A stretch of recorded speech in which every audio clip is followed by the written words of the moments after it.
Good morning, my name is Michael Dorsey, and I would like to make a few additional comments regarding Chapter 4, the Measure and Behavior chapter in Cooper, Heward, and Heron. Dr. Zane has covered the bulk of the material for this chapter extraordinarily well. There are a couple of comments that I'd like to turn to, only based on my own personal experience and things that I can bring to the table based on 30 years of practice. As Dr. Zane made eminently clear to us, the hallmark of applied behavior analysis is our commitment to an objective and empirical measurement system of the behaviors that we want to change. We're one of the few non-medical professions that really look for some sort of objective measure of behavior, both as far as behaviors that we want to increase, teaching new skills, adaptive behaviors, and also the reduction of challenging behavior. If you look within the 7 dimensions of applied behavior analysis that Bearwolf and Risley outlined in 1968, it's clear there throughout what they talk to us about that objective measures of behavior are extraordinarily important and something that we are committed to as a field. Basically, without a valid and empirical data system, one that is done correctly and chosen carefully, the data that you're collecting or the lack of data basically turns what you're doing into something other than applied behavior analysis. And the collection of data that is not done in a valid and appropriate way is basically useless. Over the past 25 years, I've spent a lot of time in public and private schools doing independent educational evaluations of students that are being served in those programs. And it is absolutely not uncommon for me to come across situations where even when a BCBA is involved in the design and implementation of the education or behavior reduction plan, that the data collection procedures that are being implemented in that program are not done correctly, and in fact are, as I said earlier, basically useless because you're using measurement systems to record behavior in a way that is not valid and does not meet what I like to call the rules of evidence for those particular behaviors. So let's get into how we go about selecting an appropriate data collection system. Basically, when you're going to pick a data collection system for a particular target behavior, either one that is a target for increase or decrease, you really need to look at 2 major variables. The first of these is in a descending order, starting with direct measurement systems and frequency count in particular, and going down through the system through the direct measurement and then indirect systems, including partial interval, whole interval, momentary time sample. You need to start at the top and go to the bottom and decide which of those, based on the rules of evidence for each of those individual systems, can you use. We, as a profession, have always depended on the direct measurement as the most appropriate way, and then after that go to indirect if necessary. But to select one, again, I keep going back to you have to meet the rules of evidence for that particular system. So direct versus indirect. As you know from listening to Dr. Zane and reading the textbook, direct measurement systems are far superior to indirect measurement systems because they produce an actual measure of the behavior that you're focusing on. Direct measurement systems look at the behavior and measure it specifically, where indirect systems only give you an estimate of the amount of time that one of those target behaviors is occurring. So that's the major reason that we want to use a direct system whenever possible. The rules of evidence for a frequency system, which is the first choice you should always default to, is that the behavior must have an onset and offset that is basically binary, and we have to also look at the duration of the behavior. So the onset and offset, as I said, refers to the beginning and end of each behavior. The critical question here is, does the behavior begin abruptly, binary, immediately? That is, does the behavior go from 0 to 100% of the time, or 100% all at one time, rather than being something that sort of increases over time and eventually meets your definition of the behavior? And we'll go into some examples in a minute. The same question has to be asked about the end of the behavior. So if you don't have a behavior that begins immediately and ends abruptly, but ramps up over time or slows down over time, either in magnitude, intensity, then that's not a behavior that you can use a frequency count to measure. So rule number one, to use a frequency measure, the behavior must have a binary onset and offset, and if it does not, how can you be sure whether when the behavior starts and stops? Onset and offset examples. The best example I can use, and I've used this example for many decades now in teaching, is screaming behavior. For the individual that is a subject of your intervention and you want to reduce screaming behavior, does the person begin and end every scream abruptly, or do they sometimes start off and begin with a lower volume, loud noise that does not meet your operational definition, and then they ramp up in intensity, and eventually the behavior which they continue to make noise, but it didn't meet your definition of scream in the beginning, but then eventually that same continuous onset of behavior eventually gets loud enough that you say, now that's a scream. It wasn't a scream before, but it's a scream now.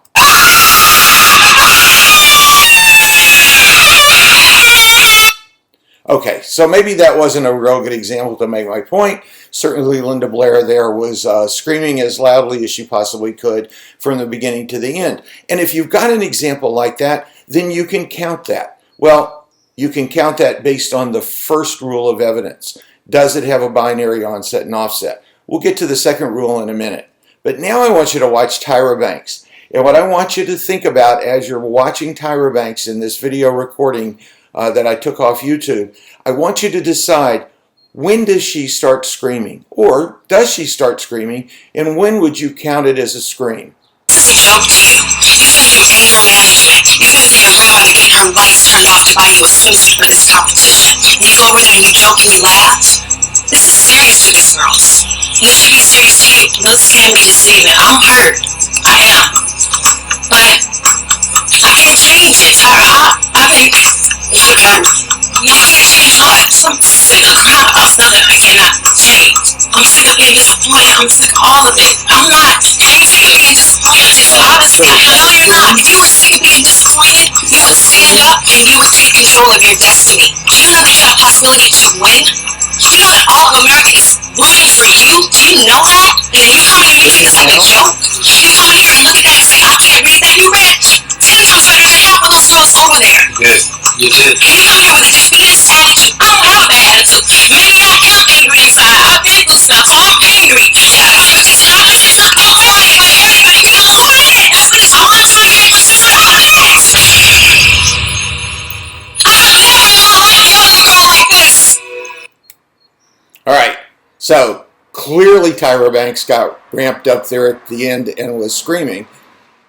I wouldn't call what she was doing in the beginning screaming. She was certainly talking loudly.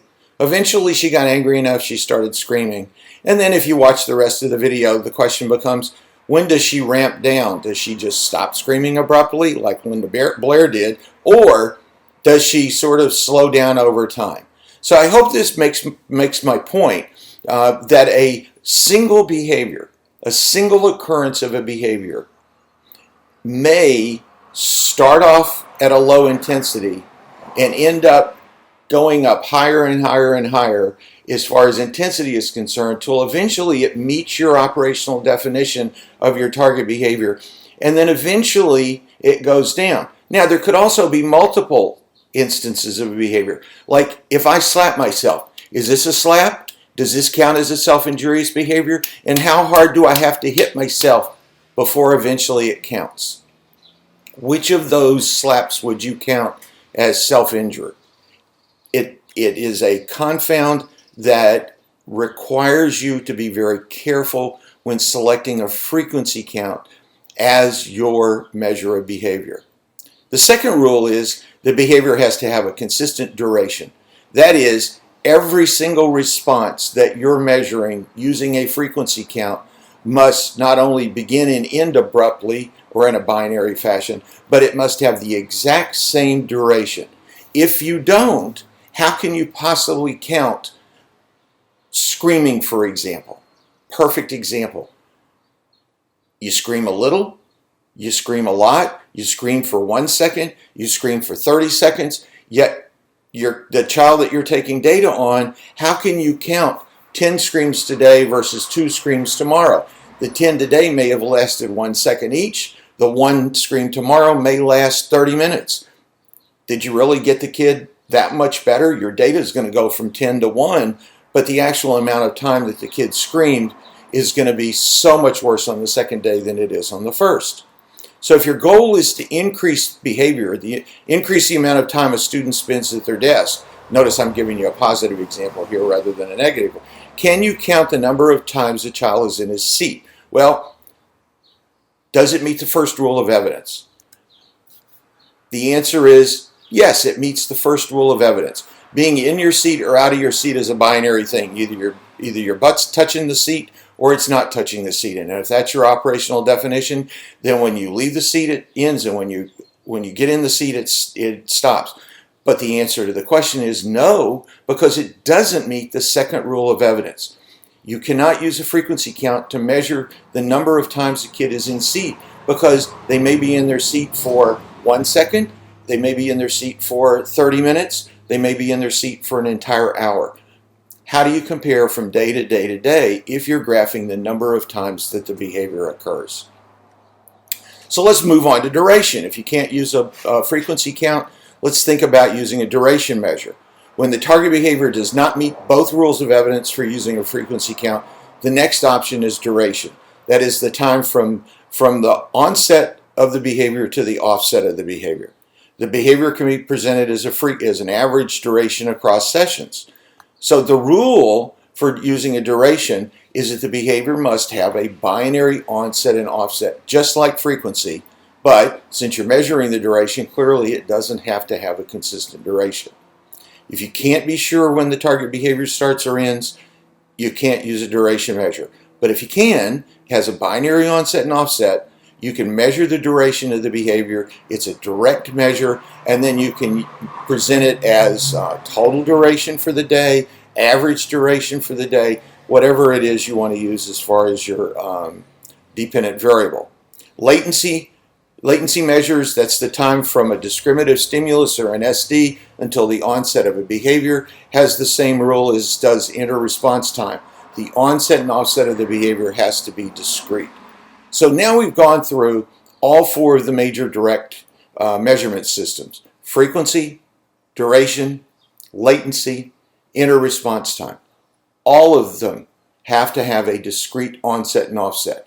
Frequency, which should be your first choice whenever selecting a measurement procedure, not only has to have a discrete onset and offset, but it has to have a consistent duration across every single response. So remember, when considering which measurement system to use, you should always consider a direct measure first. However, the behavior you're trying to measure must meet the rule of evidence for the system that you select. Indirect systems. Indirect systems are great. If you go through the Journal of Applied Behavior Analysis and you look at all the different things that have been published in there over the years, you will find many, many articles that are published, particularly using partial interval recording systems, and especially with articles dealing with self-injurious behavior. When the behavior you want does not meet the rule of evidence for a direct measurement system, you should default to an indirect system. But remember, indirect systems have rules too. The common indirect systems: partial, whole interval, momentary time sample, which is my favorite, and planned activity check, or better known as play check. The rules for a partial interval are fairly simple. The goal of the behavior support plan has to be to reduce the frequency of a target behavior, mainly because the partial interval system tends to overestimate the amount of time. Now, why is that important? It's important because as behavior analysts, we want to be extraordinarily conservative in the way we report our data. We don't want to report a treatment effect that is less effective than our data seems to represent. If we're trying to reduce the target behavior and we're using a whole interval system, which underestimates, if the truth of the matter is it's happening 30% of the time, a whole interval system will tell you 30% or less.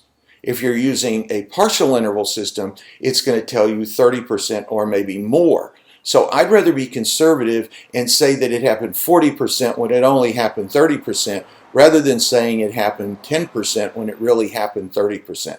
So let's be conservative in the way we present our data. The whole interval system, you want to increase the behavior for the same exact reason, only the opposite, because it tends to underestimate the amount of time. Momentary time sample can be used with either one because it tends to both under and overestimate the amount of time.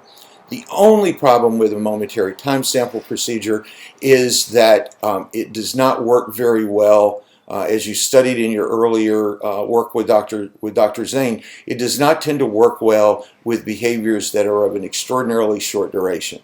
Because remember, what you're doing with a momentary time sample, it's sort of like taking a photograph.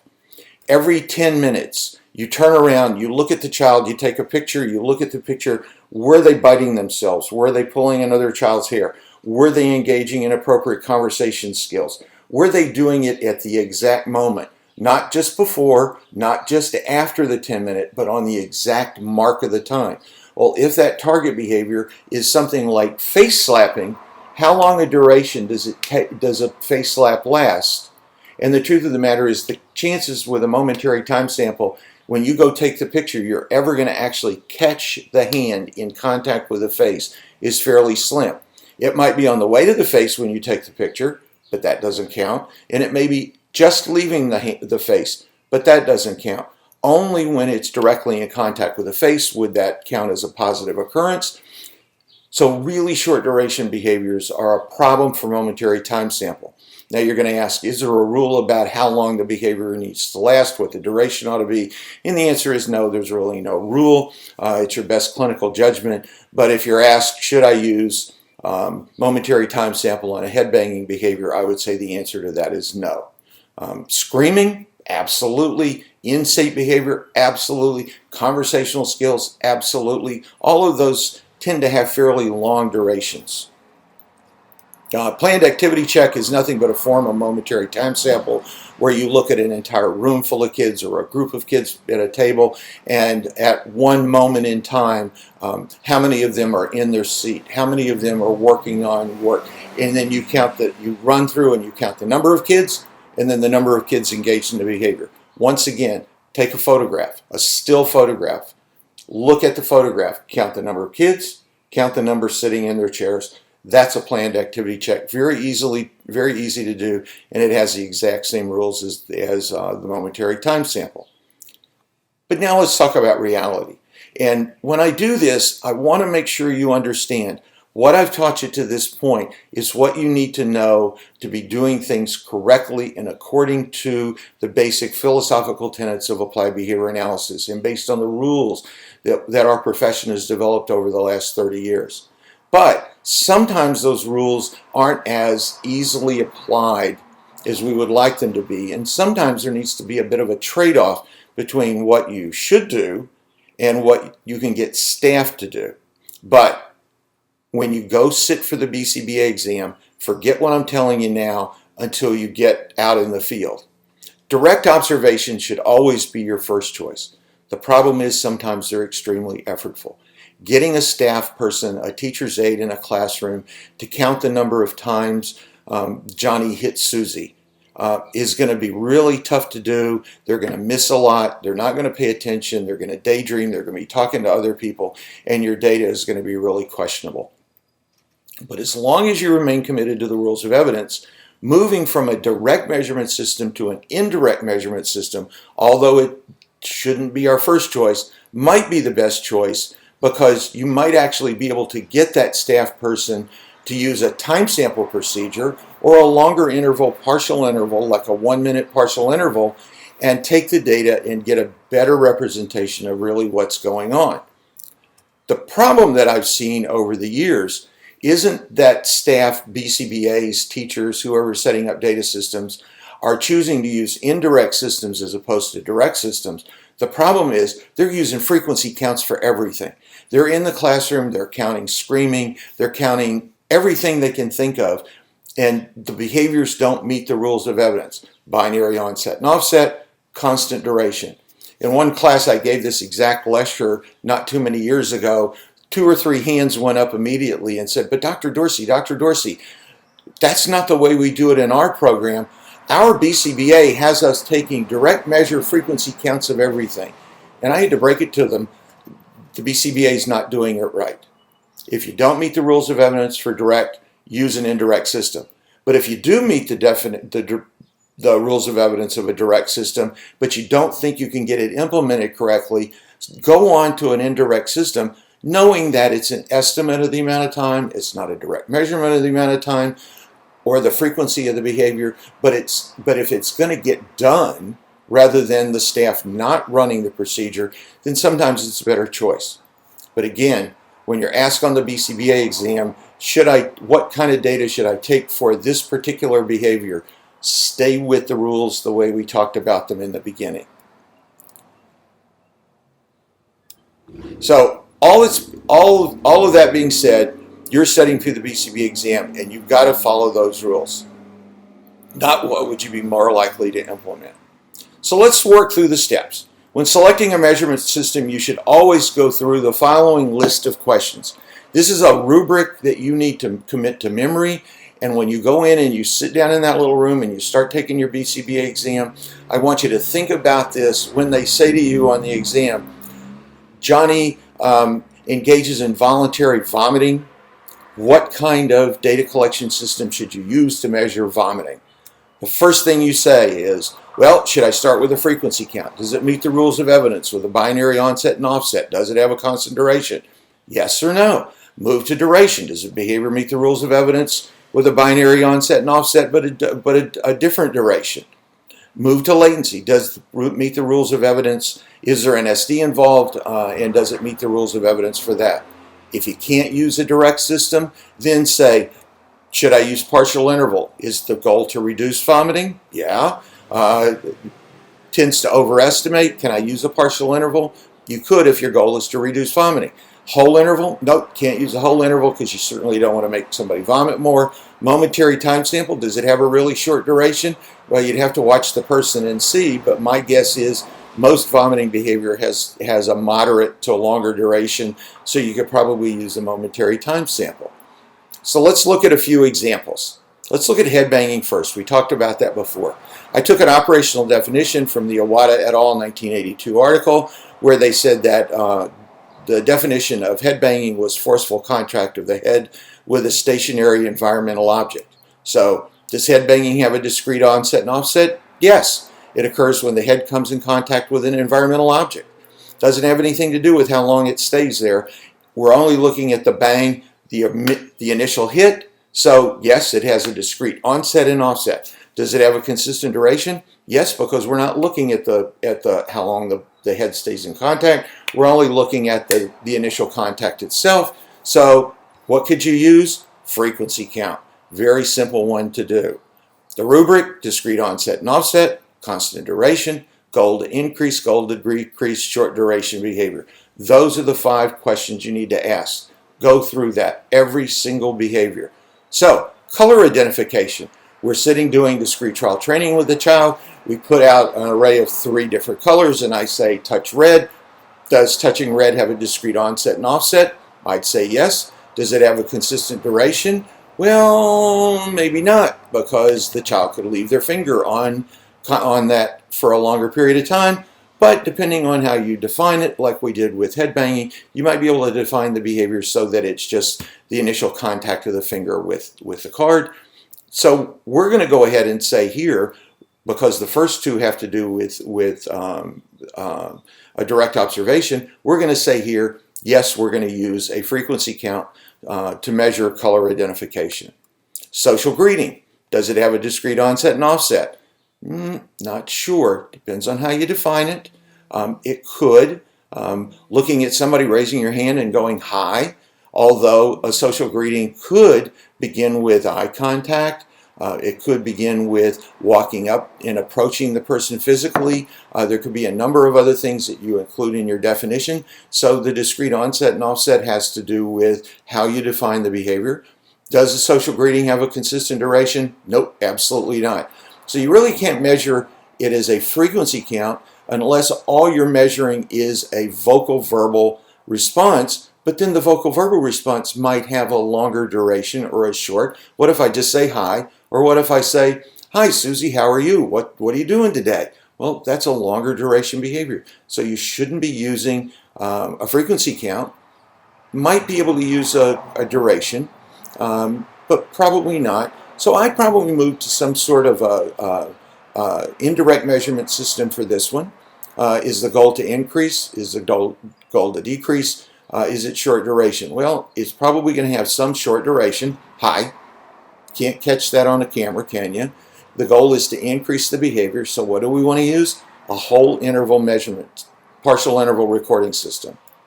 In-seat behavior, we talked about that before. Discrete onset and offset, yes. Consistent duration, no. Is the goal to increase? Yes. Then we want to use whole interval. Is it short duration? Probably not. So maybe we could slide down to a momentary time sample. Partial interval, whole interval, momentary time sample. You're not necessarily picking them in that particular order. You can pick any of the three that meet the definition. So if you want to use a momentary time sample, mainly because it's an easier, less effortful thing to get staff to do, then that's a good answer for the BCBA exam. Hand biting, discrete onset and offset. How long does it last? We're going to have trouble here with a direct measurement system. You don't want to increase the behavior clearly. You want to decrease it. So you'd probably go to a partial interval system. Does it have a short duration? Well, it could. It could be a very quick bite, or it could be something where they put their hand in their mouth and they chew on their hand for a while. I would say that it's probably not something you want to use momentary time sampling to measure, so I would stay with a partial interval system. So anyway, thanks for your attention. I appreciate your time. I know this was an extra video that you're required to watch, but I think it's an extremely important thing for you to learn, a skill you need to learn, not only in how to respond appropriately on the BCBA exam, but also how to use this information appropriately in your job, taking data that's not only measured in a valid way, but is a measurement system that your staff are likely to use. Have a nice day.